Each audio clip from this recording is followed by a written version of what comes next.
Muy bien, entonces comenzamos la clase del día de hoy. Vamos a dar paso a la segunda parte de este repaso. Lo vamos a hacer rapidito y después vamos a entrar al banco de preguntas, ¿ok?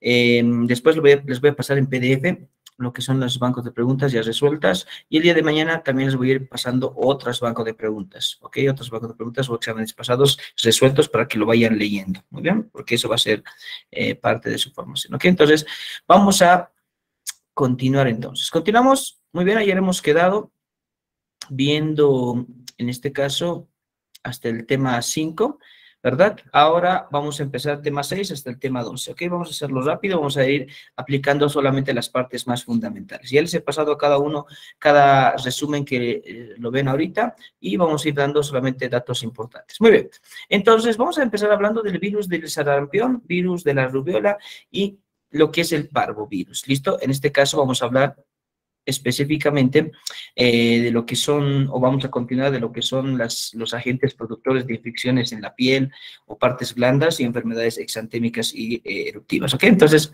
vamos a comenzar, muy bien, vamos a continuar, mejor dicho. Entonces, cuando hablamos nosotros específicamente de lo que es el virus de la parotiditis, muy bien, es una enfermedad viral, fíjense como te dice aquí, aguda, que se caracteriza por fiebre, inflamación, dolor en una o más glándulas salivales. Ustedes saben que existen tres tipos de glándulas salivales, ¿verdad? Las glándulas parótidas, las glándulas sublinguales y las glándulas submaxilares, ¿verdad? Tres tipos de glándulas. Pero las más afectadas obviamente van a ser las glándulas parótidas, por eso se lo llama con el nombre de parotiditis, ¿listo?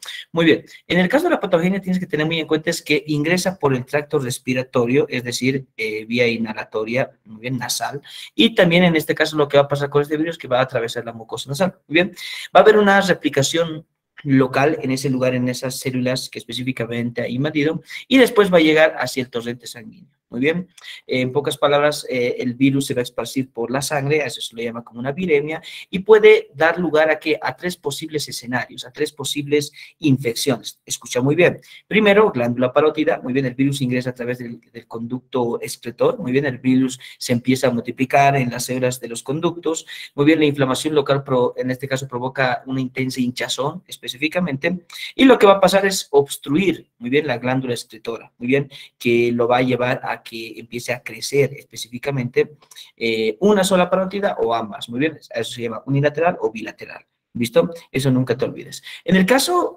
que vaya atravesando lo que es la vía sanguínea, vía hematógena, este virus puede llegar hacia los testículos, ovarios, nervios periféricos, el ojo, el oído interno y también el sistema nervioso, ¿no? Y puede llegar a producir una secuela, muy bien, mayormente en los varones, muy bien, esto es un detalle importante que puede causar la infertilidad. Entonces, es muy, muy crítico en los varones cuando hay esta infección viral llega hacia lo que es el órgano reproductor sexual, que es el testículo, no productor de espermatozoides, por si acaso. Eso pregunta de examen. En el páncreas lo que va a suceder es que va a haber destrucción de los islotes del páncreas. Ustedes saben que hay islotes que están encargadas con las secreciones exócrinas y endócrinas, ¿te acuerdas? Endocrinas, como por ejemplo la insulina, el glucagón y demás, ¿verdad? Y en el caso de las exócrinas, como la tripsina o enzimas digestivas, ¿verdad? Entonces, lo que va a suceder es que se van a ir destruyendo los islotes, muy bien, que van a provocar mayormente lo que se conoce como la diabetes juvenil. Es decir, en pocas palabras, va a haber una alteración con la segregación de ¿qué? De insulina, ¿verdad? Como también la aparición clínica más frecuente de la parotiditis es obviamente la glándula parótida. Entonces, nunca te olvides que de estas tres que hemos visto, muy bien, en glándula parótida, páncreas o los demás órganos, la más afectada es la glándula parótida. ¿Listo?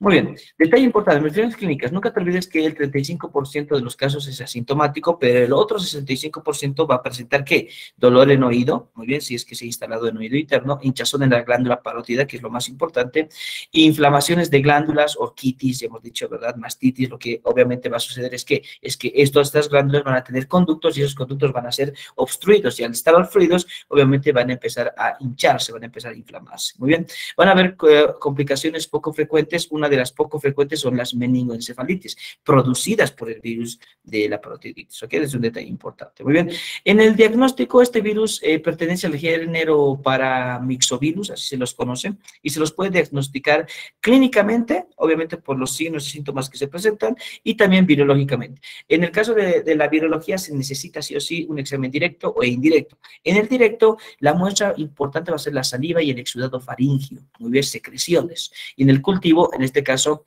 se va a ir, en este caso, transportando a un cultivo ¿de qué? De sangre o específicamente trozos de riñón de mono, específicamente para cultivarlo y en este caso para poder saber si es que en este caso hay una infección viral por este tipo. Muy bien. Y el indirecto, obviamente, las muestras sanguíneas, que van a ser las muestras más importantes, y se puede detectar el antígeno por ELISA o EIFI. Muy bien, detalle importante. Epidemiología, tienes que tener muy en cuenta, es que es un virus ubicuo. ¿Qué significa? Que puede, en este caso, presentarse en cualquier área geográfica. Muy bien, ubicuo significa que puede adaptarse a cualquier parte, muy bien, ya sea un clima cálido, clima en este caso templado, clima frío y demás cosas, o puede encontrarse en cualquier superficie, ¿listo? Entonces, detalle importante. Máxima incidencia, al final, máxima incidencia te dice que al final de invierno y primavera suele ser en este caso, las estaciones con más casos específicamente, ¿no? Elevada contagio, va a haber un elevado contagio. El reservorio, nunca te olvides, es el humano. Esto ha sido pregunta de examen 2018. El humano es el principal reservorio. Las vías de la eliminación, ya saben, saliva, muy bien, 5 días antes de los síntomas, es decir, en pocas palabras, 5 días antes que haya sucedido, en este caso, las medidas clínicas, igual, en este caso, la saliva suele ser infectantes. Muy bien, las conjuntivas y la orina también, la transmisión es contacto directo con las gotitas respiratorias. Muy bien, en un estornudo o una tos. Muy bien. Después tenemos en este caso, profilaxis, la vacuna conocida como el triple viral. Muy bien, en este caso, que van a cubrir específicamente lo que es sarampión, en este caso, rubiola, paperas, específicamente, ¿no? Y lo que te he mencionado, ¿verdad? Entonces, sarampión, paperas y rubiola. Es en este caso la triple viral. Muy bien, que es la que va a cubrir estas enfermedades. Muy bien, pasamos al virus del sarampión rápidamente. Lo más importante acá está, por si acaso, para que ustedes tengan muy en cuenta. En el virus del sarampión, nunca te olvides que es una enfermedad viral que se ha erradicado hace muchos años. Muy bien. Se lo vuelve, obviamente, a repasar. ¿Por qué? Porque, obviamente, necesitamos prevenir, en este caso, ¿con qué? Con lo que es la vacuna, ¿listo? Entonces, es una enfermedad infectocontagiosa. Lo más importante aquí es, tienes un virus de RNA, muy bien, del tipo paramyxovirus, muy bien. Un detalle importante es que solamente tiene un solo tipo antigénico, muy bien, es por eso que se ha podido erradicar fácilmente. Pregunta de examen, la manera o el modo o el mecanismo que se ha podido erradicar este virus, ¿es por qué? Porque solamente tiene un antígeno y es más fácil, en este caso, poder formar anticuerpos, muy bien. Cuadro clínico muy típico, en este caso lo que se va a presentar es lesiones en la piel y mayormente prurito, escozor, elevada morbimortalidad y en este caso la estructura del virus del sarampión va a ser una bicapa lipídica, encima una matriz por dentro, una nucleocápside y en el centro unas pequeñas espículas que se van a ir presentando. ¿Listo? La estructura, como ya te he dicho, van a tener proteínas, muy bien, en forma que conforman la estructura del virus del sarampión. Las proteínas más importantes, por si acaso, van a ser la HN, la F, la M y la NP, por si acaso. Pregunta de examen. ¿Qué características o qué funciones cumplen cada una de estas? La HN, que es la hemaglutinina neuraminidasa, esta proteína específicamente va a ayudar a la unión con los receptores a las células. ¿Para qué? Para poder ingresar adentro de la célula. Muy bien. La F, pregunta de examen, la F, proteína fusión, es la que se va a encontrar en la envoltura. ¿Para qué? Para poder, en este caso, hacer de que su genoma, su ARN, pueda penetrar lo que es dentro de la célula y poder, además de eso, destruir a los glóbulos rojos, provocando una hemólisis. La proteína F, por si acaso. Pregunta de examen. Pregunta que muchas veces repiten cada año. ¿Qué es, en este caso, la estructura del virus, en este caso proteína F?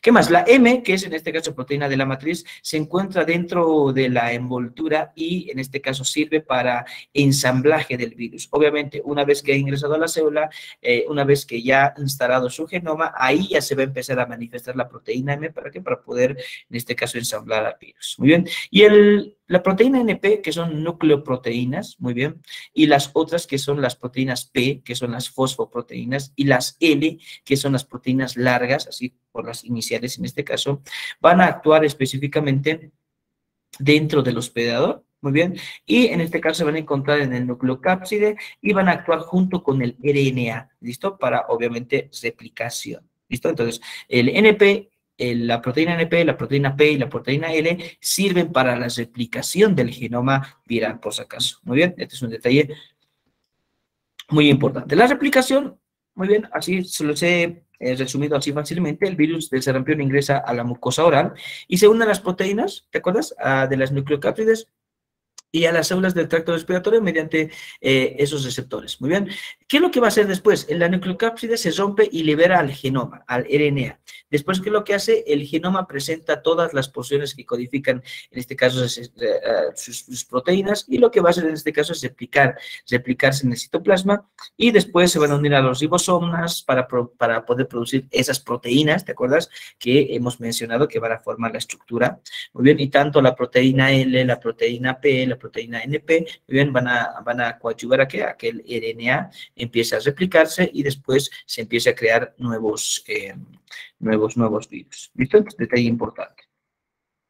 Mecanismo, ingresa en este caso por la boca, como ya te he dicho, infecta las células y lo que va a suceder específicamente, más rápidamente hablando, en este caso, si el sistema inmune no es capaz de controlar la infección, las complicaciones pueden ser mortales. Entonces, ¿qué es lo que está sucediendo? Que aquellos pacientes que van a tener una baja inmunidad van a tener un grado de ¿qué? De más susceptibilidad a que este virus pueda llegar hacia lo que es el sistema nervioso central y las meninges puedan infectarlas y puedan provocar directamente algunas inflamaciones de las meninges, que es la meningitis. Muy bien, obviamente por sarampión y puede provocar, en este caso, la muerte del paciente. Muy bien. Patogenia. Replicación del virus en varios sitios, empezando en el epitelio respiratorio hasta la piel. Entonces, el epitelio respiratorio y piel van a ser las células más afectadas. ¿Qué más? Los síntomas clínicos, en este caso, van a pertenecer a que en la piel se van a ir manifestando manchas que se conocen como las manchas de Koplik, muy bien, que son manchas características del sarampión, que se va a asimilar a un salpullido de una alergia, así más o menos, y en este caso va a tener gran escozor, ¿listo? A esas manchas se las conoce como las manchas de Koplik. ¿Dónde se manifiestan las manchas de Koplik? En el sarampión, ¿ok? ¿Qué más? Te dice que la respuesta inmunitaria empieza obviamente a actuar en el día 7 de la infección y lo que va a suceder es obviamente la formación de inmunoglobulinas M, por el cual específicamente va a presentar un ataque obviamente a los virus, muy bien, pero después se va a ir manifestando específicamente a la inmunoglobulina G, que se va a mantener para siempre. Eso es lo que sucede cuando en este caso se inyecta lo que es la vacuna contra este virus, ¿verdad? Detalle importante. Reacciones clínicas. El primer signo síntoma es la fiebre, ¿ok? En primer lugar. Después puede presentar lo que es la conjuntivitis y rinitis, depende al lugar a donde haya ingresado el virus, por si acaso, depende al lugar a donde haya ingresado. Va a provocar una enantema que va a producir, en este caso, las manchas de Koplik. Nuevamente te repito, las manchas de Koplik, ¿dónde específicamente o en qué enfermedad viral se expresa? Nuevamente te repito, en el sarampión. Muy bien. Las lesiones de la piel comienzan en cara, detrás de las orejas, alrededor de la nariz. ¿Por qué? Porque son esos lugares en donde más se pueden, en este caso, sostener, ¿no? Los virus específicamente, ¿no? Y se diseminan alrededor del cuello, tronco y miembros superiores e inferiores. Detalle importante. Las complicaciones, como te he dicho, van a irse mencionando específicamente como detalle importante en el caso de lo que es la exposición. Muy bien. Mejor dicho, en las complicaciones va a haber la exposición, ya sea por vías respiratorias, puede provocar la laringitis, otitis, sinusitis y la neumonía, ¿no? Que es la más difícil de controlar. Muy bien, ¿por qué? Porque en este caso va a ir infectando más células respiratorias. Las digestivas va a provocar vómitos, muy bien, puede provocar convulsiones si es que llega al sistema nervioso, pero mayormente eso se da cuando hay personas inmunocomprometidas, inmunodeprimidas. Las neurológicas pueden provocar encefalitis, como te he mencionado, muy bien, y puede formar otras más, ¿no? Como la piodermitis y la púrpura trombocitoménica, que es las más extrañas, en este caso las más raras, muy bien, pero estas son las más importantes en el caso de las complicaciones. Profilaxis. Ya hemos dicho de la exposición, es en este caso la poco eficaz, es decir, si es que tú te quieres en este caso aislar, en este caso no va a ser tan eficiente. Lo que hay que hacer es evitar el contacto de persona a persona, muy bien, pero es poco eficaz, como te he dicho, ya que obviamente los niños son los principales portadores, ¿no? Y en este caso es mejor darles al paciente lo que son los anticuerpos IgG o vacunar, obviamente, en este caso, ¿no? Introducirles virus alternos. Entonces, como hemos dicho que al poder, en este caso, no tener contacto de persona a persona es muy difícil, entonces mejor es prevenirla con vacunas, muy bien, específicamente. Eso también, como te he dicho, la triple viral, la que va a cubrir, muy bien, los tres virus específicamente, ¿no? La subida de la sarampión específicamente. Muy bien, ahí está, a los 11 años específicamente. Tratamiento sintomático, ya te he dicho, lo que tienes que hacer es poder tratar de dar, mayormente se da antihistamínicos, ¿para qué? Para que no se rasque y obviamente se hagan heridas y demás cosas, ¿no? Pero lo más importante es la vacuna, ¿ok? Para poder prevenir. Hay prevención, tratamiento, solamente los síntomas. Diagnóstico diferencial, esto es un detalle importante. Hay que saber diferenciarla con la escarlatina, con la rubiola, con alergias alimentarias, porque de hecho que hay un salpullido que se va a ir presentando. Muy bien. Megaritema epidérmico, exantema súbito, y hay otros más que van a ver, en este caso, mayormente con alergias, no solamente alimentarias, sino alergias a través de animales, objetos específicamente. ¿Ok? Detalle importante. Muy bien. Pasemos, vamos a los virus de la rubiola rápidamente. El virus de la rubiola te dice que pertenece a la familia Togaviridae, que no es el mismo que las demás, muy bien.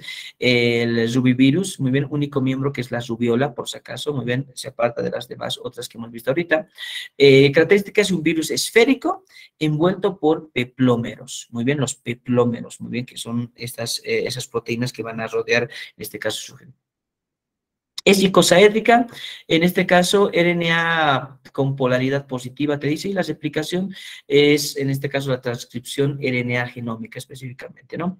Y la replicación, ¿dónde va a ser? En el citoplasma, muy bien, y la rubiola va a brotar, en este caso, de membranas intracitoplasmáticas, muy bien, es decir, en pocas palabras, va a brotar en este caso, por envolturas, muy bien, que se va a proporcionar, va a ser proporcionado por los lisosomas, y por ende ahí van a empezar, en este caso, a reproducirse. Muy bien.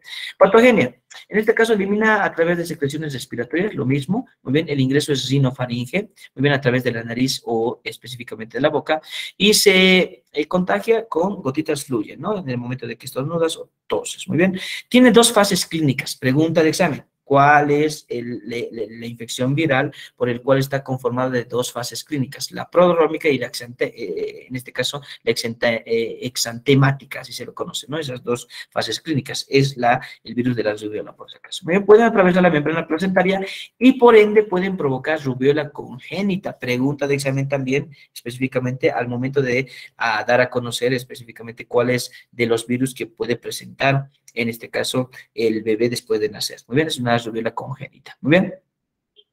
Otro detalle importante es que la inmunidad también es duradera y solo dura una sola vez, muy bien. En este caso, ya si es que el niño nace con síndrome de rubiola congénita, entonces lo va a presentar solamente una vez y después para toda su vida va a estar, muy bien, como inmunidad. La infección adquirida es inútero, muy bien, por transmisión transplacentaria, muy bien, de la madre al feto, detalle importante. Otro detalle importante es que puede causar complicaciones, eso es lo que se tiene que evitar en este caso con las vacunas, ¿verdad? Por eso que la madre tendría que haber estado vacunada para, obviamente, embarazarse, ¿no? A eso se llama planificación familiar. ¿Por qué? Porque hay que tener mucho en cuenta eso. Pueden nacer sordos, ciegos, con retraso mental, microencefalia. Muy bien, puede haber falta del cierre del septo del corazón. Ustedes saben que el septo, ¿qué es? En este caso es una barrera que divide los ventrículos, por si acaso, que van a tener muy en cuenta. ¿Listo? Detalle importante. ¿Qué más?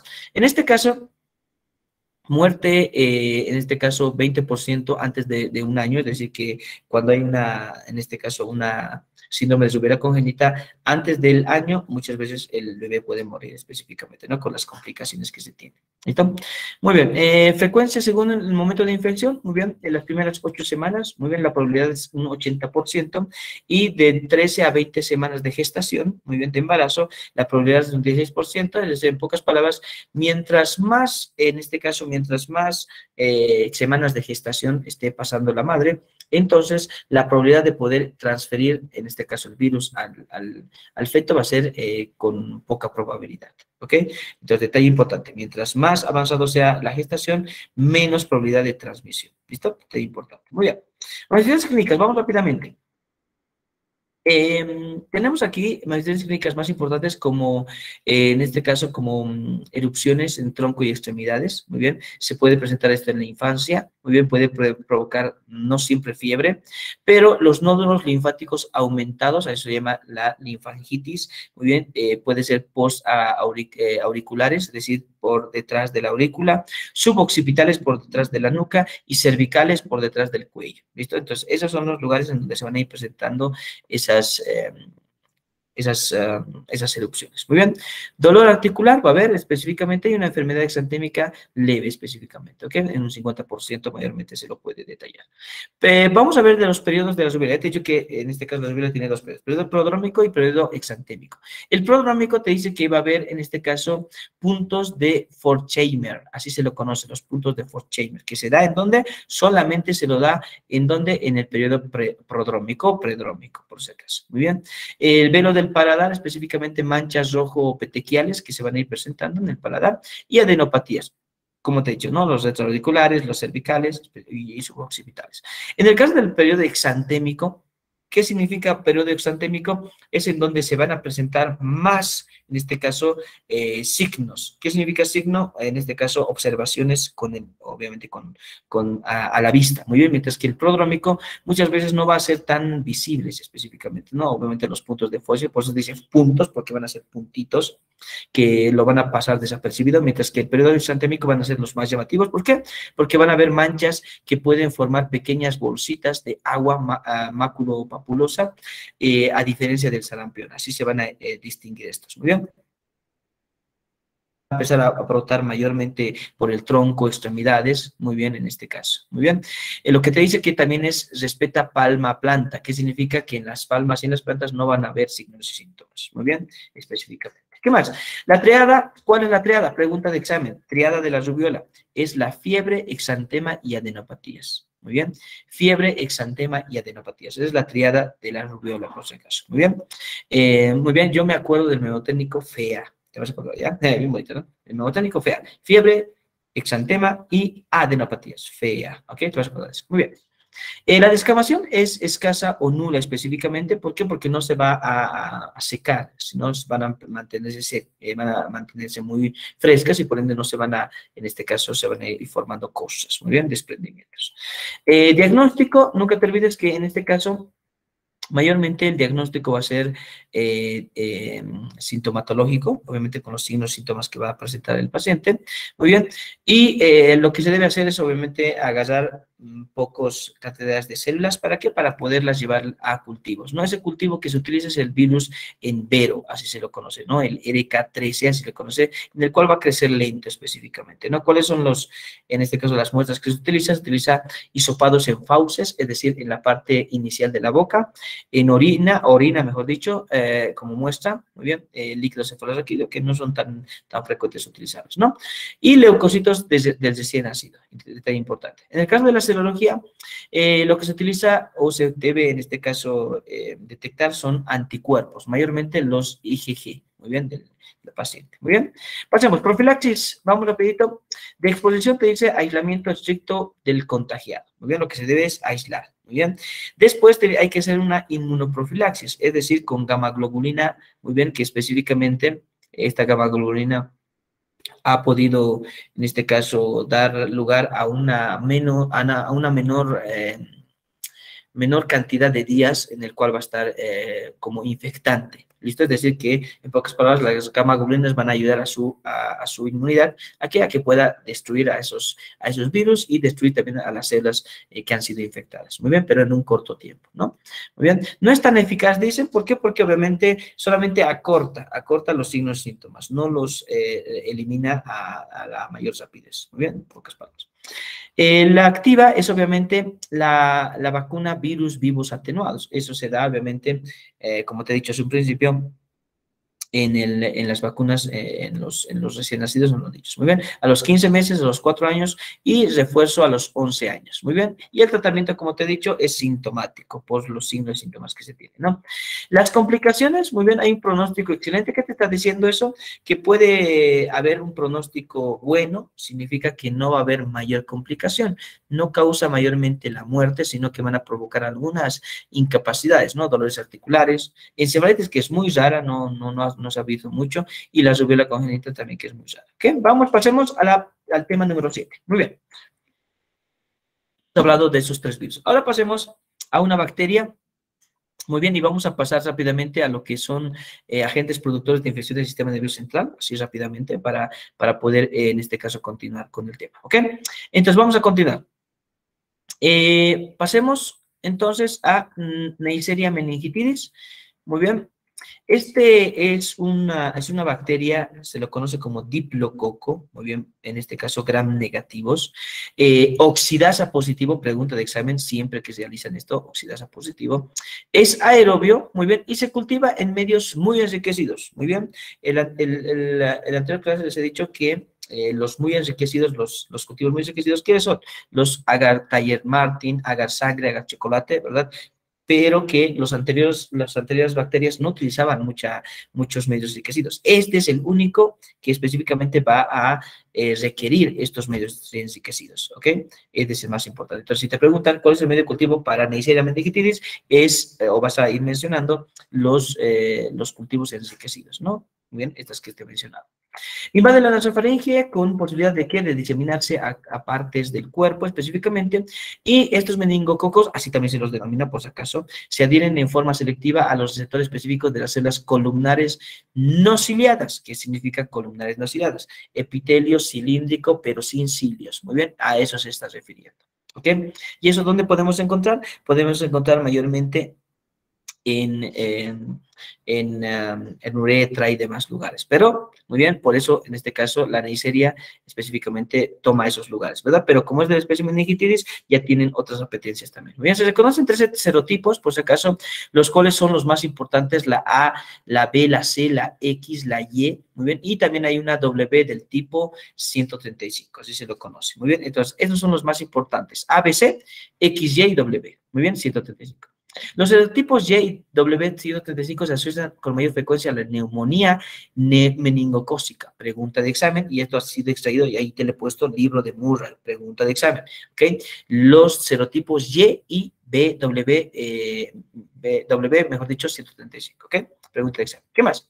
Todos los meningococos del grupo A tienen las mismas proteínas en la membrana externa y pertenecen a un solo serotipo. Muy bien, detalle importante. Y los grupos B y C tienes múltiples serotipos, muy bien, que en este caso no son tan importantes. Lo más importante es, como te he dicho, ¿no? En este caso, Y y W135. El contagio, obviamente gotitas respiratorias, lo mismo específicamente lo que va a suceder en este caso, y los compañeros de clase que no son considerados contactos íntimos, por el cual específicamente van a presentar tal vez alguna estornudo, en este caso, alguna tos y demás, lo que va a surgir son las gotitas fluidas, ¿muy bien? Que van a ser infectantes. Prevalencia. Mayormente lo que se tiene que tener muy en cuenta es la frecuencia de portadores mayores entre niños de edad escolar y jóvenes específicamente. ¿Listo? Niños lactantes con menor edad a 1 año, muy bien, y también ataca a aquellas personas con nivel socioeconómico bajo específicamente, ¿ok? No varía de estación, es decir, en cualquier estación del año, en este caso va a haber esta bacteria. Muy bien, la estructura antigénica, esta aquí es pregunta de examen. Aquí hay proteínas que te van a preguntar también las funciones y las características que tienen, como por ejemplo van a tener proteínas como las proteínas porinas, que son importantes ¿para qué? Para poder, en este caso, transfundir o difundir nutrientes específicamente. Como te dice aquí, proteínas porinas van a ser en formas de poro que van a transfundir, en este caso, alimentos. Proteínas de opacidad, también se los conoce como las proteínas OPA, así se los denomina, muy bien, que van a intervenir en la unión con las células epiteliales, muy bien, y también a las células fagocíticas, muy bien, y van a desempeñar una función de señalización intercelular específicamente para poderlas invadir. ¿Listo? Es la proteína OPA. ¿Ok? Los lipopolisacáridos, muy bien, las proteínas, o mejor dicho, las estructuras así se los denomina, que van a componer de lípidos y van a comprender, obviamente, de oligosacáridos, carbohidratos, que en este caso van a ser tóxicos, muy bien, en este caso van a dar la enfermedad o van a poder brindar la patogenia, muy bien, estos lipopolisacáridos específicamente. Y por último tenemos el pili, o los pilis, específicamente compuestos por proteínas, muy bien, que son las pilinas, que van a proporcionar mecanismos de resistencia a los neutrófilos, que son aquellos que los van a querer fagocitar. Muy bien, entonces van a tener una capacidad de adherirse a las células, ¿para qué? Para, en este caso, proporcionar un mecanismo de resistencia. ¿Okay? Patogenia e inmunidad. Lo que tenemos que tener muy en cuenta acá es que hay 3 factores que produce la patogenia. Uno, es la capacidad de colonizar la nasofaringe, en primer lugar. En segundo lugar, diseminarse sin ser fagocitado. Diseminarse sin ser fagocitado. Y por último, como te he dicho, como los lipopolisacáridos, en este caso así se los denomina, van a provocar efectos tóxicos. ¿Listo? Y van a ir en este caso diseminándose. Después, en este caso, lo que vamos a tener muy en cuenta es que estos lipopolisacáridos se van a encontrar en la membrana específicamente, en la membrana externa, por lo cual, en este caso, van a presentar manifestaciones, mejor dicho, patogenia, y van a provocar estas manifestaciones clínicas. ¿Ok? ¿Qué más? Otro detalle importante es que... a ver, tenemos otro detalle importante, es que también van a poder, en este caso, dar lugar a un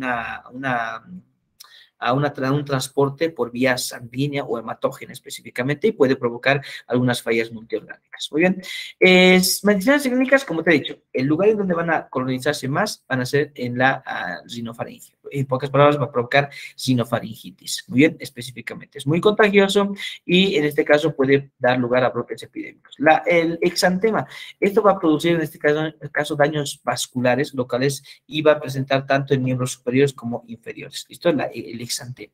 Los síndromes clínicos meningios, obviamente, pregunta de examen, va a provocar estos 2 signos. Cuando te pregunten signos clínicos meningeos, hay 2 tipos de signos que va a proporcionar la Neisseria meningitis. ¿Cuál es?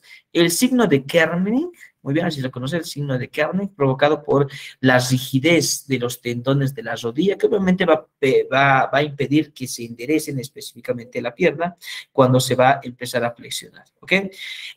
El otro es el signo de Brudzinski, así se lo conoce, que es la rigidez del cuello, en este caso, cuando se van flexionando las rodillas, ¿no? Es decir, que cuando el paciente se echa, tú doblas las rodillas y en este caso lo que va a suceder es que el cuello se va a poner tenso. Muy bien, va a haber una rigidez.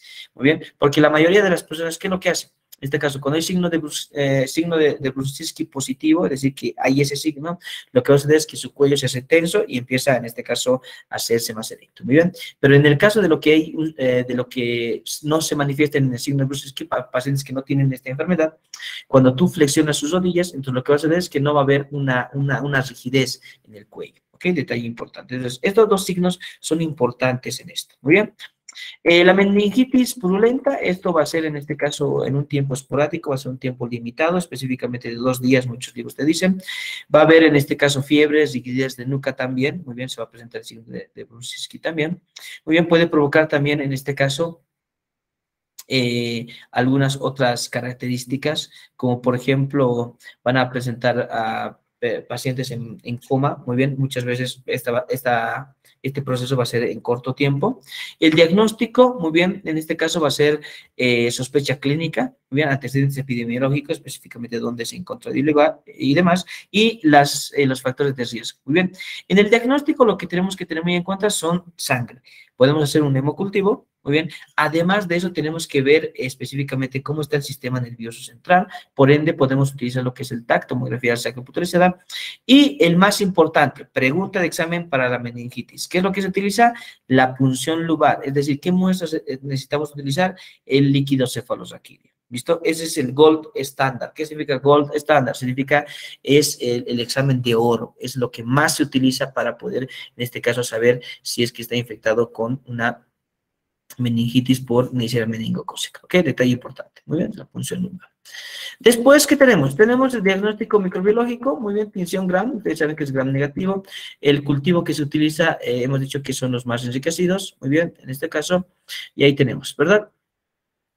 ¿Qué más? El tratamiento es mayormente clínico, como te he dicho, la mayoría son tratamiento clínico. Obviamente, tanto en la en la meningitis, muy bien, siempre debe tomarse como una urgencia médica. ¿Qué significa? Que se debe, en este caso, evaluar y se debe atender primero. Muy bien, es un detalle importante, ¿por qué? Porque en este caso puede llevarte en horas solamente a lo que es el coma. Muy bien, detalle importante. Hay pocos antibióticos que son resistentes, pero la que más se utiliza específicamente son cefalosporinas, ¿no? Ahí tenemos como, por ejemplo, la ceftriaxona, ¿no? Que se utiliza para, en este caso, esta bacteria, ¿no? También se utiliza la vancomicina y la ceftriaxona, ¿muy bien? Perfecto. Después tenemos la epidemiología. En este caso, lo que han preguntado y se los he puesto acá es que el pico en niños es menor a 4 años y adolescentes entre 15 y 19 años, que es en donde se ha visto más casos de esta enfermedad. ¿Ok?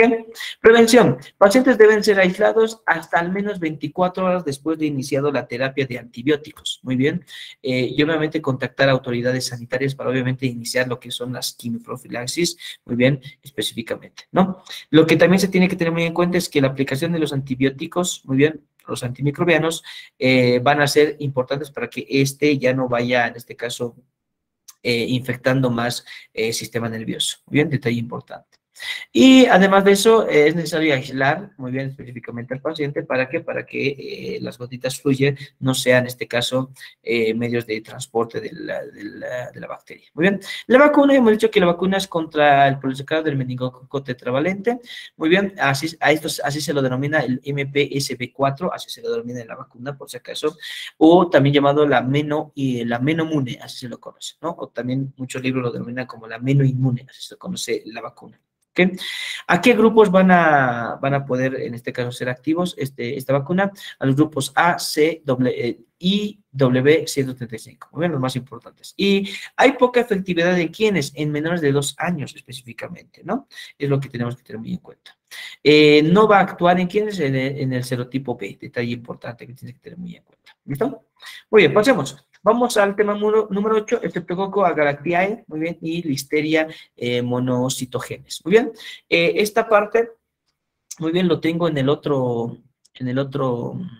lo termino en el otro diapositiva, así que vamos a ir a esta parte. Denme un ratito, voy a dejar de compartir un ratito y después vamos a ir a poder ver estos dos temas. Muy bien. Denme un ratito. Voy a dejar de compartir un ratito. Y después vamos a pasar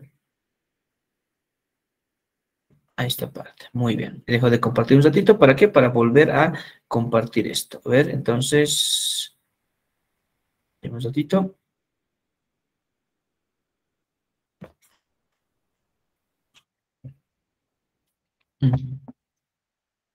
Aquí está. No, este es el segundo documento que les he pasado, ¿no?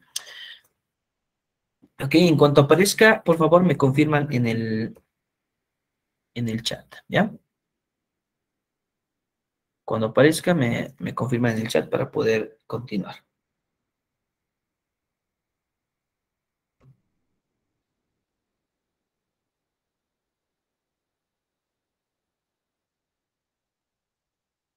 Sí, se puede ver, ¿no? Perfecto, muchas gracias. Entonces vamos a aumentar un poquito más. Ahora sí, vamos a Streptococcus agalactiae y después a Listeria monocitogenes, ¿ok?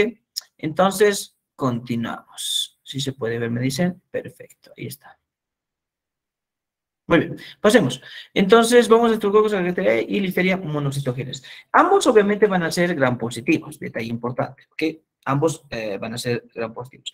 El detalle está que entre ellos va a diferenciarse la morfología específicamente, ¿listo?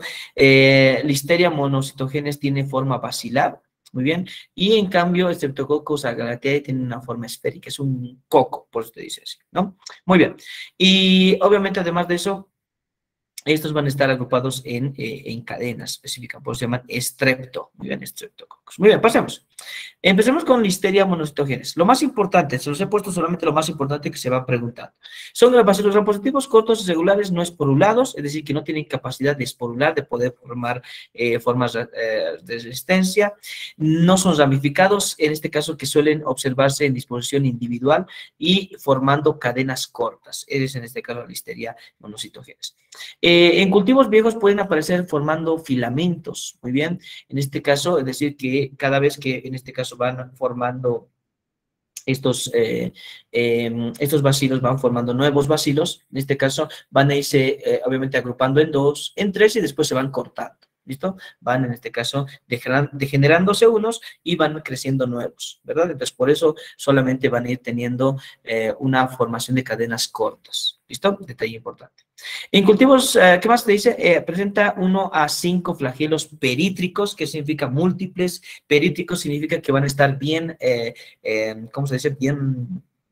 Bien acomodados en diferentes superficies de su cuerpo, no solamente van a estar en un polo o en dos polos, no, sino van a estar bien distribuidos, así para que lo entiendan.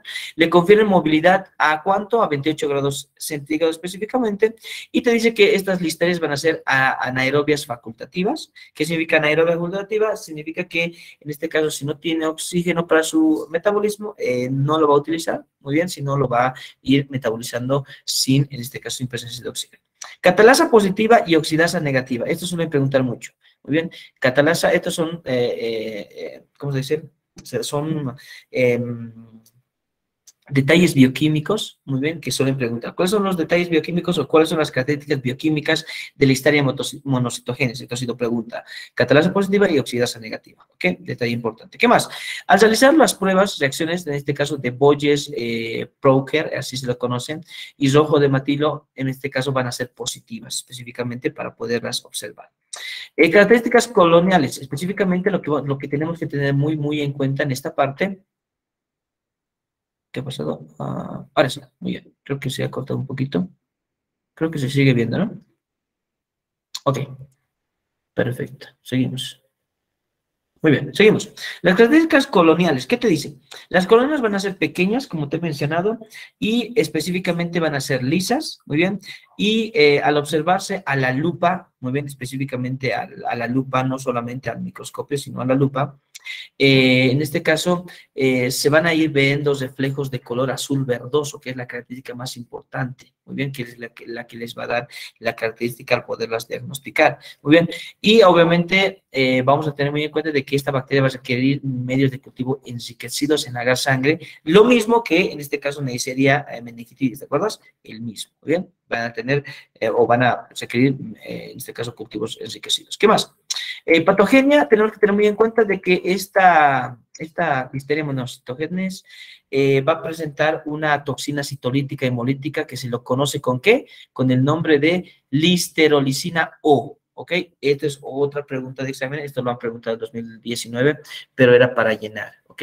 Era para llenar. ¿Cuál era, en este caso, la toxina citolítica hemolítica? Es la listerolicina O, muy bien, que actúa como un factor virulento específicamente. Después, el pH, esto no es tan importante, pero lo que va a realizar es que este va a crear pHs bajos. pHs, cuando dicen pHs bajos, está hablando menores específicamente a 7, por ende va a ser pHs ácidos específicamente, ¿no?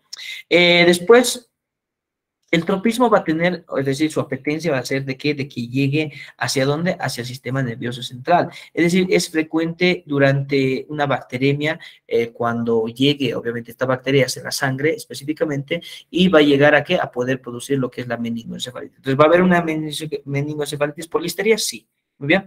¿Qué más? Se da, en este caso, a nivel intrauterino, lo más probable, una granulomatosis infantiséptica, si se lo entonces, en el útero, muy bien, se habitúa a las células que se encuentran en ese lugar y puede ir formando granulomas. ¿Qué significa granulomatosis? Son, en este caso, más o menos como los quistes, si no van a ser sobrelevaciones, muy bien, y van a ser, en este caso, infantisépticas, es decir, que van a estar conglomerados con mucha cantidad de bacterias, muy bien, de este tipo. Diagnóstico, nunca tienes que tener muy en cuenta, es que van a ser catalanas positivas, como te he dicho, producen ácido de la D-glucosa, específicamente, y utilizan la esculina, específicamente, que es una proteína importante del citoesqueleto de las células en donde se encuentra, y las reacciones de Bayes, muy bien, Pronsker negativo, y el rojo metilo positivo, detalle importante también. Sensibilidad antibiótica, nunca te olvides que es sensible a una gran cantidad de antibióticos, y en este caso, se utiliza mayormente lo que es la penicilina, ¿no? Mayormente los beta-lactámicos. Se utiliza la ampicilina, gentamicina, pero lo más importante utilizar es la penicilina. Vamos a Streptococcus agalactiae. Muy bien, pregunta de examen. Ese Streptococcus agalactiae también se lo conoce como el Streptococcus beta-hemolítico del grupo B, ¿ok? Del grupo B. Pero, ¿de qué clasificación? De la clasificación de Lancefield. Muy bien, detalle importante. En este caso se caracteriza, y eso lo hemos visto en diferentes rotes cuando hemos hablado del carbohidrato C, ¿te acuerdas? El carbohidrato C es el que va a clasificar específicamente a varios grupos. Muy bien, entre A, B, C, D, ¿te acuerdas? De la clasificación de Lancefield, el carbohidrato C. Muy bien. ¿Qué más? Esta bacteria te dice que va a tener la característica de que de ser o formar parte de la microbiota normal del tracto gastrointestinal. En pocas palabras, ¿de qué te dice? De que van a salir junto con las heces fecales y pueden encontrarse en varios lugares. Puede ser suelo, puede ser en este caso mano, específicamente la mano, muy bien, como un medio de transporte también. ¿Por qué? Porque obviamente al momento de ir al baño, muchas veces no se lavan bien la mano y por ende puede ir, en este caso, colonizando las lugares. Pero además, en el caso de las mujeres, muy interesantemente, como tiene un corto trayecto hacia donde, hacia lo que es el canal vaginal, entonces puede colonizar la vagina, muy bien, y puede provocar también infecciones urinarias. Muy bien, detalle importante, ¿ok? Pasemos.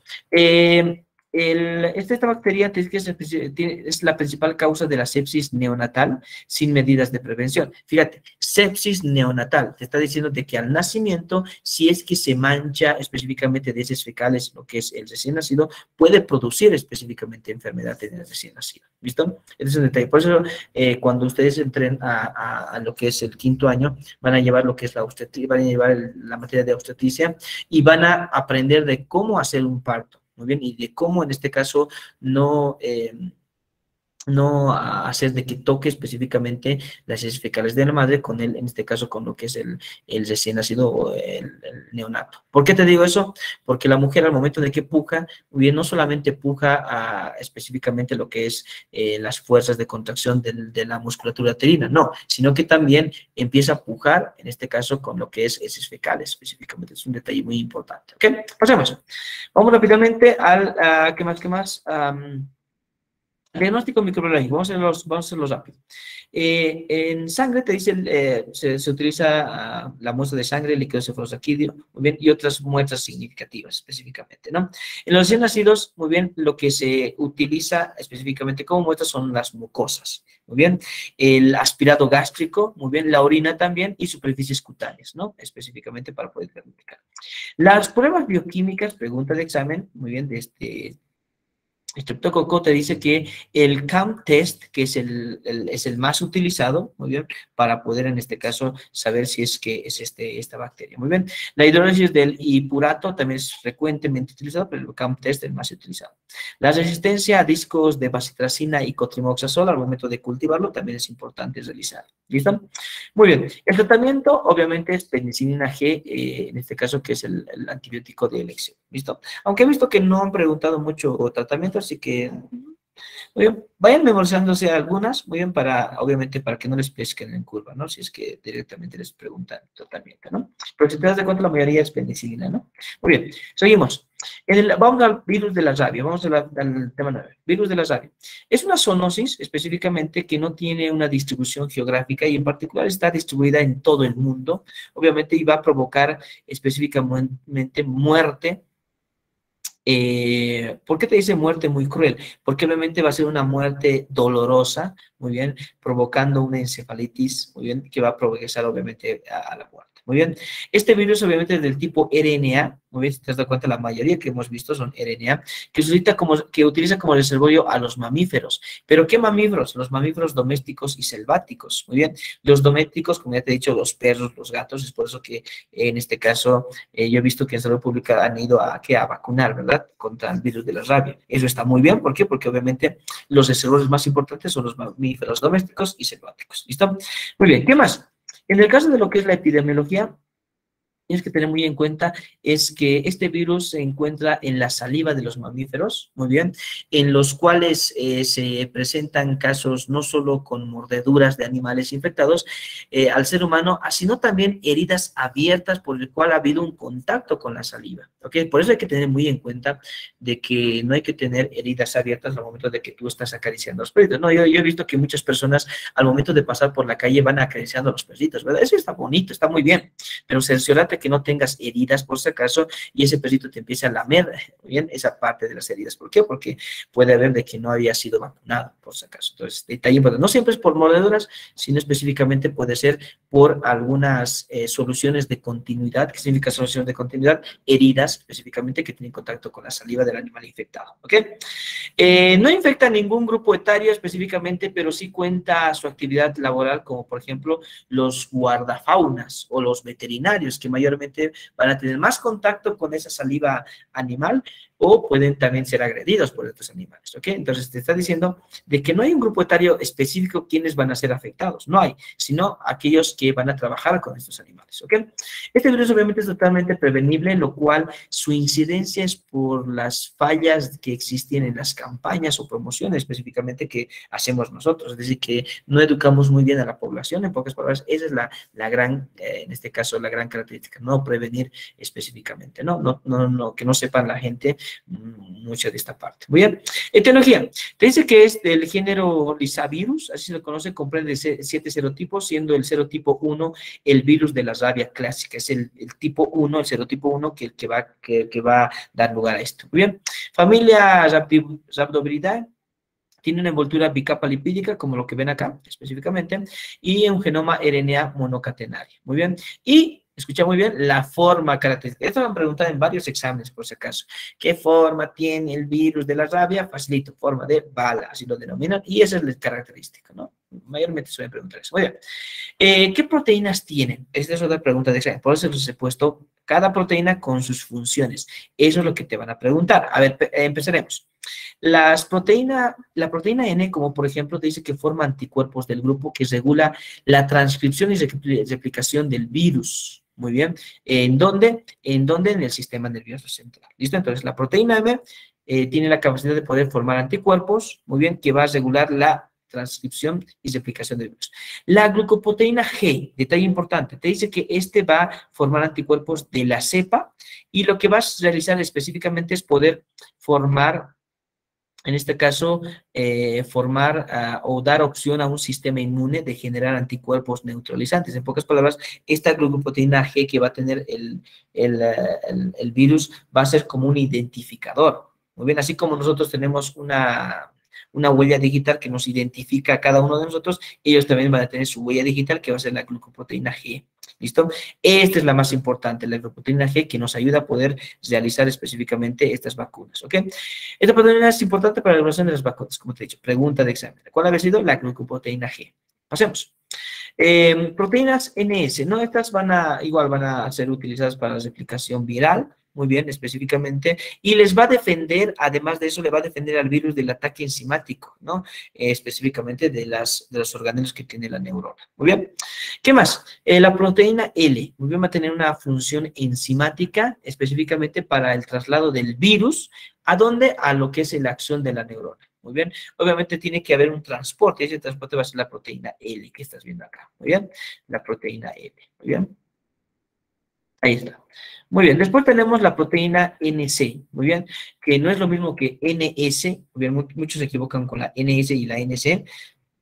La NC no tiene, por si acaso, hasta el momento, no se sabe qué función cumple, pero existe en la estructura del virus del virus de la rabia. ¿Ok? Suelen confundir mucho en el examen. Te pueden decir, en el examen, si no me equivoco, han preguntado, si no me equivoco, creo que el 2018-2020, han preguntado cuál de las proteínas en este caso, ¿cómo se dice?, del virus de la rabia, carece o no se han identificado funciones. Entonces, la respuesta es el NC. Muy bien, no como dice con el NS. ¿Listo? Pasemos. Muy bien. Se van a acordar, sigue facilito, ¿no? Proteína NS. Se van a acordar, mejor dicho, proteína NC. Muy bien. Se van a acordar del mnemotécnico proteína no sé. ¿Ok? Entonces, si es que te preguntan cuál es la función de la proteína no sé, van a decir no sé. ¿Ok? Muy bien, perfecto. Pasemos. Proteínas, mejor dicho, patogenia.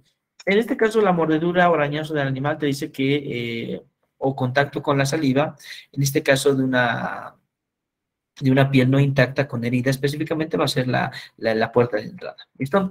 Va a penetrar lo que es la piel, replicación en el músculo estriado, que va a ser cerca de la mordedura, cerca de la herida, muy bien, y las terminaciones nerviosas del lugar. Entonces, de ahí comienza. ¿Listo? Entonces, esa es la puerta de entrada. Viaja de forma centrípeta, te dice al sistema nervioso central, forma centrípeta te está diciendo específicamente, no va a ser en este caso por vía hematógena y demás cosas, sino va a ser por vía centrípeta, muy bien, directa, y en este caso su replicación va a ser específicamente en las astas común, cerebelo y médula espinal, en donde se van a ir, en este caso, reproduciendo aún más. Muy bien. Detalle importante y pregunta de examen. Cuando se ven en las muestras la observación de cuerpos de inclusión intracitoplasmáticos, que son los corpúsculos de Negri, son confirmatorios para virus de la rabia. ¿Ok? Por si acaso. Eso en laboratorio. ¿Listo? Entonces, si es que nosotros identificamos los corpúsculos de Negri, te está mencionando que es una infección por virus de la rabia. ¿Ok? Esto es importante. Muy bien. ¿Qué es lo que va a suceder? Te dice que después este virus va a ir, en este caso, ascendiendo a lo que es más el sistema nervioso central, lo que va a presentar síntomas muy evidentes que vamos a ir mencionándolo. A ver, ¿cuáles son las manifestaciones más importantes acá? Fíjate, periodo de incubación, de 1 a 2 meses. Muy bien, puede variar hasta menos de una semana, hasta un año. Muy bien, ahora, detalle importante. El sitio de la mordedura va a haber, en este caso, como puerta de entrada. El número de las mordeduras en su profundidad es un detalle importante. ¿Para qué? Para que pueda ascender al sistema nervioso central. Muy bien, el estatus inmune del hospedero, si es que es de baja inmunidad o de alta inmunidad. Depende de la importancia. Cuadro clínico, fíjate. En el caso de lo que es el cuadro clínico, tienes que saber de qué hay fases que tienes que tener muy en cuenta. Muy bien, ahí tenemos la fase neurológica aguda, la fase rábica o de la rabia encefálica, fase paralítica y el periodo de estado. Muy bien, pregunta de examen. La fase rábica encefálica se lo conoce como la rabia furiosa, se lo conoce. Muy bien, ¿por qué? Porque en esta parte específicamente el paciente va a estar inquieto, va a estar en este caso con una intranquilidad, por eso se llama como una rabia furiosa específicamente, donde no va a haber una calma específicamente. La fase paralítica, en este caso, va a ser cuando el virus, en este caso, va a provocar espasmos involuntarios en pacientes y provoca la plegia, muy bien, específicamente de varios lugares afectados. Muy bien. ¿Qué más? El periodo de estado es en donde específicamente el virus va a empezar a poder ya habituarse de algunos lugares y va a empezar a provocar las mayores manifestaciones clínicas, como la fotofobia, espasmos, la fonofobia, muy bien, la hidrofobia y convulsiones específicamente, ¿no? Hay que saber diferenciar los síntomas de la rabia en personas y en perros. Esto también ha sido pregunta de examen. Fíjense. En personas hay intranquilidad, sensación de hormigueo donde fue la mordedura, va a haber adormecimiento, abundante salivación. ¿Por qué? Porque ustedes saben que la saliva específicamente se genera por las glándulas parótidas, submaxilares y sublinguales, y estas, ¿dónde pasan? Después pasan a dónde? Hacia lo que es el tubo digestivo, ¿verdad? Sencillo. Pero, ¿qué es lo que sucede con una persona que tiene rabia? Lo que va a suceder es que este virus va a empezar a comprometer esos lugares, específicamente en donde va a ir dañando terminaciones nerviosas y va a provocar el dolor al poder tragar saliva. Como hay dolor al tragar saliva, entonces estas personas no van a querer tragar la saliva y por ende va a haber mayor, en este caso, ensalivación. ¿Por qué? Porque tienen miedo en poder, en este caso, tragar la saliva, porque les duele. Muy bien, es la gran característica. Lo mismo va a pasar en los perros, muy bien, la misma característica. Muy bien, va a haber en este caso contracciones musculares, cuadros de delirio, convulsiones y muerte. En el caso de los perros va a haber la conducta de escaparse de la casa, obviamente se va a perder, obviamente, ¿por qué? Porque como ya está ingresando lo que es el sistema nervioso, entonces va a perder memoria y demás cosas. Muy bien, altera su ladrido, dificultad para caminar, es en este caso arrepentido al cambio de conducta, no tiene apetito, es un detalle muy importante porque las terminaciones nerviosas también van a ir desconectando del estómago, ¿para qué? Para que sienta hambre, en este caso desconoce al dueño, o bien no hace caso ante el llamado específicamente, eso es un detalle importante, tendencia a morder, está intranquilo y se esconde y en este caso hay una abundante salivación, como te he dicho, ¿verdad? Detalle importante. ¿Qué hacer cuando hay una persona que es mordida con el perro? Acuérdense muy bien, identificar al perro, obviamente, si es que tiene carne de vacuna, pero además de eso hay un lavado en este caso, con agua y jabón, muy bien, durante 15 minutos, muy bien. No utilizar alcohol yodado en heridas abiertas o conjuntivas, ¿por qué? Porque en este caso van a causar mayor daño, específicamente en esos lugares, muy bien. Y los entornos son más cercanos y no se debe suturarse la herida específicamente, tiene que estar abierta para irla lavando constantemente, ¿listo? El diagnóstico, en este caso, es por la herida específicamente y se debe, en este caso, ver la información de la anamnesis, saber qué es lo que ha pasado y demás cosas, ¿verdad? Muy bien. Laboratorios, antígeno viral, nunca te olvides, la antígeno viral, que tiene una sensibilidad de 67%, y el aislamiento viral específicamente, ¿no? Que es el cultivo, que suele tardar, muy bien, mayormente tarda 2 semanas. No es tan... no es tan importante este aislamiento, no te digo importante, sino no es tan requerido mucho, ¿por qué? Porque tarda mucho, ¿no? Y en ese momento pueden morir específicamente los pacientes, ¿no? Pueden complicarse. Y en este caso, este aislamiento viral, se pueden observar los corpúsculos de Negri, ¿no? Como por ejemplo. Muy bien. Perfecto, pasemos. 10. Clostridium tetani. Vamos a hablar del tétanos, ¿ok? Vamos a pedir. En el caso del tétanos, dice que es una intoxicación aguda provocada por una neurotoxina del Clostridium tetani. Ahora vamos a saber cuál es la neurotoxina, te lo voy a adelantar. La neurotoxina se llama la tétanoespasmina, así se lo denomina, pregunta de examen. La tétanoespasmina es la neurotoxina que va a producir específicamente algunas alteraciones en músculos voluntarios que están obviamente controlados por nervios, muy bien, neuronas. ¿Qué más? El diagnóstico mayormente es clínico y el tratamiento consiste en inmunoglobulinas humanas tetánicas, muy bien, y medidas, en este caso, de sostén intensivas, ¿ok? Que es lo que vamos a hablar más adelante. Características. Dice que es un bacilo gram positivo, obviamente, Clostridium tetani.